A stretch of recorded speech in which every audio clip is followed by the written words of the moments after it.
बिस्मिल्लाहिर्रहमानिर्रहीम। अस्सलाम वालेकुम स्टूडेंट्स। लास्ट लेक्चर में हम 4.5 के हवाले से एक क्वेश्चन डिस्कस कर चुके हैं। आज उसका हम नेक्स्ट क्वेश्चन करने जा रहे हैं और स्मार्ट सिलेबस के अकॉर्डिंग जैसे क्वेश्चन नंबर 2 हुआ था, उसके बाद जो इसका है क्वेश्चन नंबर 4, वो भी एग्जैक्टली सेम मेथड के साथ सॉल्व होगा।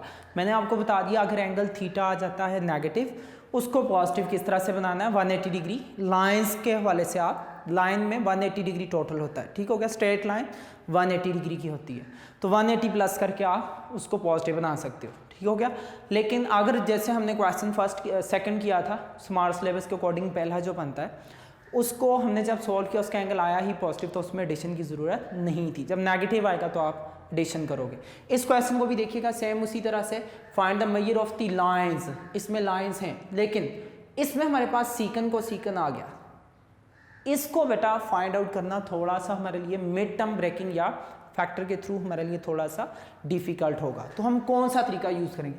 फिर find the measure of the angle, जो हमने लास्ट लेक्चर में पढ़ा, उसी तरह से हम इसका एंगल भी फाइंड आउट कर लेंगे 2√a² - ab/a+b के साथ।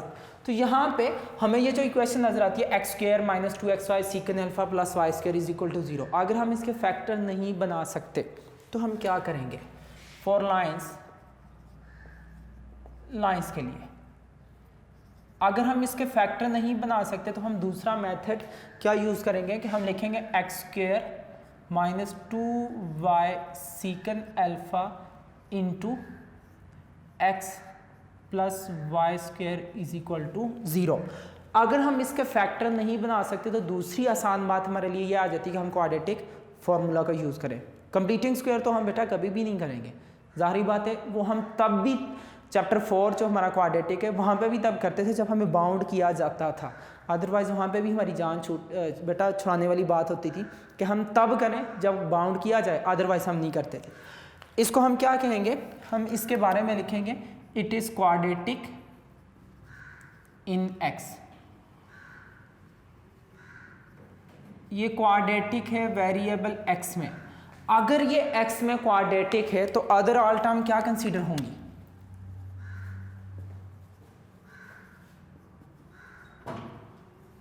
कंसीडर एज कांस्टेंट बेटा। वो कांस्टेंट कौन कौन से होंगे? क्वाड्रेटिक के a, b और c। मीन इसको हम क्या करेंगे? कंपेयर विद क्वाड्रेटिक फॉर्मूला लगाना हमने ax² + bx + c = 0। क्यों? हम वेरिएबल x को क्वाड्रेटिक मान चुके हैं। x² के साथ यहाँ पे कोई वैल्यू नहीं है, इसका मीन यहाँ पे वेरिएबल कांस्टेंट a 1 होगा। सेकेंड, x के इक्वल है तो b = क्या आएगा? -2y सीकन अल्फा, और कांस्टेंट c किसकी इक्वल आएगा? y² के। ये बस जस्ट मैंने बेटा आप ये समझे क्वेश्चन को अंडरस्टैंड करने के लिए ये कंडीशन लिखवाइए कि अगर मैंने x में वेरिएबल कंसीडर किया तो बाकी सारी की सारी टर्म्स क्या होंगी? कांस्टेंट होंगी। सो यहाँ से हमारे पास x = क्या आएगा? -b plus minus b² - 4ac / 2a minus b की वैल्यू देख लो आपके पास क्या आ रही है? -2y secant alpha plus minus b का स्क्वायर। डायरेक्टली बेटा b वाली टर्म्स जो है, b वाली जो वैल्यू है, इसका स्क्वायर करेंगे तो हमारे पास क्या आएगा? इसका स्क्वायर करें, माइनस का स्क्वायर प्लस 2 का square 4y² secant square alpha minus 4ac 4 × 1 × y² / 2a, तो 2 1 क्या हो जाएगा? 2। तो यहाँ से वैल्यू ऑफ x = क्या आएगी? 2y secant alpha plus minus, बेटा देखो दोनों में से 4y² कॉमन आ रहा है। अगर मैं 4y² कॉमन लूँ तो क्या बचेगा? सीकन स्क्वायर अल्फा -1 डिवाइडेड बाई 2 1 2। इसको सॉल्व करो। जब हम सॉल्व करेंगे तो यहाँ से हमारे पास value of x find out होगी 2y सीकन अल्फा। नेक्स्ट में 4 का स्क्वायर रूट 2 y के स्क्वायर का करेंगे तो हमारे पास क्या आ जाएगा? 4 का स्क्वायर रूट हो जाएगा 2, y² का y स्क्वायर रूट में। हम यहाँ पे सीकन स्क्वायर -1 को क्या लिख सकते हैं? देखो हमें जो पता है ट्रिग्नोमेट्री में हमने पढ़ा था 1 + tan square is equal to क्या था? Secant square. तो यहाँ पे हम लिख सकते हैं कि secant square -1 is equal to क्या होगा? टेंजेंट के स्क्वायर के इक्वल होगा। ट्रिग्नोमेट्री का चैप्टर नंबर 9। यहाँ पे हमारे पास बन जाएगा टेंजेंट का स्क्वायर अल्फा डिवाइडेड बाय 2। अब देखो डिवाइड से 2 कैसे कैंसिल हो सकता है? अगर मैं ऊपर वाली दोनों टर्म्स में से 2 कॉमन करूं तो बाकी क्या बचेगा? y सीकन अल्फा प्लस y, इसका स्क्वायर रूट कैंसिल होकर टेंजेंट अल्फा डिवाइडेड बाय ये 2 से क्या हो जाएगा? मीन यहाँ से हमें जो x की वैल्यू मिली वो किस फॉर्म में है? y into secant alpha. इस सीकन को 1 cos लिखा जा सकता है प्लस y इंटू टेंजेंट, इसको साइन ओवर कॉस लिखा जा सकता है sine alpha over cos alpha. तो यहाँ से वैल्यू ऑफ x हमें क्या फाइंड आउट होगी? कॉस अल्फा दोनों का होगा एलसीएम। जब हम एलसीएम करेंगे तो हमें क्या मिलेगा? y plus minus y sine alpha. ये डिवाइड तो दूसरी तरफ जाके क्या हो जाएगा? x कॉस अल्फा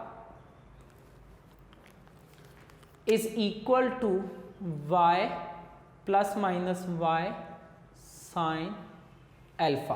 तो ये हमारे पास देखिएगा 2 लाइंस यहाँ से आपको कैसे मिलेंगी। अब वो 2 लाइंस फाइंड आउट करने के लिए हम क्या करेंगे? हम एक बार लिखेंगे कि हमारे पास x cos alpha is equal to y plus y sine alpha, और एक बार हम क्या लिखेंगे? x cos alpha is equal to y minus y sine का अल्फा। अब इन दोनों में से देखें, ये दोनों प्लस तो इधर आके क्या हो जाएंगे? लाइंस के हिसाब से बेटा इक्वल टू 0 बना, minus y sine alpha is equal to 0, या क्या आएगा हमारे पास? x cos alpha minus common बेटा उसके साथ y कॉमन करो तो आपके पास क्या होगा? 1 plus sine alpha is equal to 0। Second में से आप लोग देखो यहाँ से आपके पास क्या इक्वेशन बनेगी? x cos alpha minus y plus y sine alpha is equal to 0, या क्या आएगा? x cos अल्फा, अगर आप माइनस कॉमन करते हो तो क्या आएगा? y minus into y common करो तो आपके पास क्या आएगा? 1 minus sine alpha is equal to 0। आप इसमें भी y को पहले लिख लो या बाद में लिख लो, इससे कोई फर्क नहीं पड़ेगा। हम देखते हैं बेटा, ये आपका क्वेश्चन नंबर है 6 4.5 का क्वेश्चन नंबर 6। इससे कोई इतना इशू नहीं होगा। देखिएगा हमारे पास क्या था? x square minus 2y secant alpha plus y square is equal to 0। हमने इसको क्वाड्रेटिक के साथ, हमने कहा ये वेरिएबल x में क्वाड्रेटिक है तो इसके अलावा जो टर्म्स होंगी इनको a b c कंसीडर किया जाएगा। a की वैल्यू 1, b की value minus 2y secant alpha, c की value y square. Quadratic formula use करो, माइनस में यहाँ पे माइनस माइनस प्लस हो जाएगा, 2y secant alpha, b square minus 4y square secant square alpha, 4y square over 2a, 2 into 1 हो जाएगा। जब आप इसको ओपन करोगे तो आपके पास क्या आएगा? x is equal to 2y secant alpha plus minus 4 का स्क्वायर रूट 2 y स्क्वायर का y secant square minus 1 tangent square हो जाएगा डिवाइडेड बाय 2 के इक्वल। मीन ये बिल्कुल करेक्ट है। आप इस तरह से भी कर सकते हैं, बुक में उसको थोड़ा सा चेंज मेथड से किया, इससे कोई फर्क नहीं पड़ेगा। यहाँ से x इज इक्वल टू क्या आएगा? 2 दोनों से कॉमन, ताकि डिवाइड वाला 2 कैंसिल हो जाए, y into secant alpha plus y into tangent alpha. अब सीकन हमें पता 1 ओवर कोस होता है, टेंजेंट क्या होता है? साइन ओवर कोस। दोनों का जब एलसीएम लिया जाएगा तो एलसीएम लेने के बाद ये जो कोस डिवाइड था इधर आके मल्टीप्लाई हो जाएगा, x cos alpha is equal to y plus minus y sine alpha. तो बेटा एक बार देखो हम प्लस की फॉर्म में इसको कंसीडर कर लेंगे और एक बार जो सेकंड वाली वैल्यू है इसको माइनस की फॉर्म में कंसीडर करेंगे। यहाँ से हमें क्या मिलेगा कि 2 वैल्यू जो प्लस थी इधर आके माइनस का y कॉमन लिया तो हमारे पास x cos alpha minus into 1 plus sine alpha into y is equal to 0। इसी तरह से इसमें x cos अल्फा माइनस का y कॉमन करेंगे तो 1 minus sine alpha is equal to 0। ये भी सेम है। आप दूसरे मेथड से, अगर उसने बुक में बेसिकली किसी और तरह से चेंज मेथड से किया, ये मेथड भी करेक्ट है, आप उस तरह से करोगे तो वो भी जो बुक में आंसर है वो किस तरह से फाइंड आउट होगा। अगर मैं सबको y स्क्वायर के साथ डिवाइड करूं, मैं कहूँ ये x ओवर y में क्वाड्रेटिक है, या ऐसे ही लॉन्ग मेथड हो जाता है, इससे कोई इशू नहीं पड़ेगा। ज़रूरी नहीं है कि एक्यूरेट आपकी बुक जैसा आंसर फाइंड आउट हो। Secondly for angle theta, angle theta के लिए हम कंपेयर करेंगे जो आपके पास इक्वेशन है x square minus 2 secant alpha x y plus में y square is equal to 0 with, मैंने इसको इस फॉर्म में तभी लिखा ताकि ये सेकंड डिग्री होमोजीनियस इक्वेशन की तरह एक्स स्क्वायर के साथ a फिर 2h एक्स वाई, देखो इसमें भी एक्स वाई बाद में, इसमें भी एक्स वाई बाद में लिखा हो, plus b y square is equal to 0। जब आप कंपैरिजन करोगे यहाँ से a की वैल्यू आपको क्या मिलेगी 1 के equal, minus 2h is equal to minus का 2 सीकन अल्फा, यहाँ से h इज इक्वल टू क्या हो जाएगा सीकन अल्फा के। थर्डली जब हम इसको कंपेयर करेंगे तो b इज इक्वल टू क्या होगा 1। So tangent of the angle theta between these two lines जो ओरिजिन से पास आउट करती है क्या था 2 अंडर रूट में h का square minus a b divided by a plus का b। तो यहाँ से टेंजेंट थीटा किसके इक्वल आएगा, tangent theta is equal to 2 square root में h का square minus secant square alpha a into b 1 into 1 बाद वहाँ पे ये बेटा कोई 1 रह जाएगा divided by a plus b mean 1 plus 1। यहाँ से टेंजेंट थीटा किसके इक्वल आएगा 2 स्क्वायर रूट में सीकन स्क्वायर माइनस 1 होगा। हम ऑलरेडी इसके हवाले से बता चुके हैं बेटा कि tangent square theta is equal to क्या होता है सीकन स्क्वायर थीटा माइनस 1। यहाँ पे अल्फा है तो ये किसके इक्वल होगा टेंजेंट स्क्वायर अल्फा, 2 से क्या हो जाएगा tangent theta is equal to tangent alpha हो जाएगा, स्क्वायर से स्क्वायर रूट कैंसिल, टेंजेंट को टेंजेंट से कैंसिल करेंगे तो थीटा इज इक्वल टू क्या होगा अल्फा के इक्वल हो जाएगा। ये बाद का लॉन्ग क्वेश्चन में आ जाता है, उसको आप लोगों ने मैनेज किस तरह से करना है कि आपने इसको लाइंस निकाल लेने के बाद एंगल फाइंड आउट करके दोनों चीज़ें आ जाएंगी। लेकिन मोस्टली इस तरह से होता है शॉर्ट में ही आता है एंगल निकालो तो फिर आपने कंपेयर करके एंगल निकाल देना, बाकी को छोड़ देना, ठीक हो गया। इसमें थीटा और अल्फा दोनों इक्वल हो जाएंगे, दोनों लाइंस का एंगल एग्जैक्टली सेम हो जाएगा। तभी मैंने कहा कि यहाँ पे इसके आंसर चेंज भी हो सकते हैं, कोई इतना फर्क नहीं पड़ेगा, ठीक हो गया।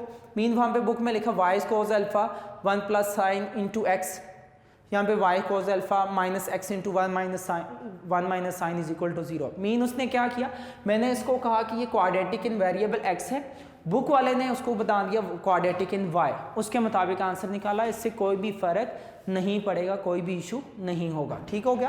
पहले हम वो लाइंस निकाल लेंगे, इसके फैक्टर नहीं बन रहे थे तभी हमने क्वाड्रेटिक फॉर्मूला यूज़ किया, फिर उसका कंपेयर करके उसमें से एंगल थीटा को फाइंड आउट कर लेंगे, ठीक हो गया। ये शॉर्ट में अमूमन पूछे जाते हैं लेकिन कभी कभार ये वाला पार्ट लॉन्ग में आ जाता है, दोनों के lines representing also find the angle theta between them.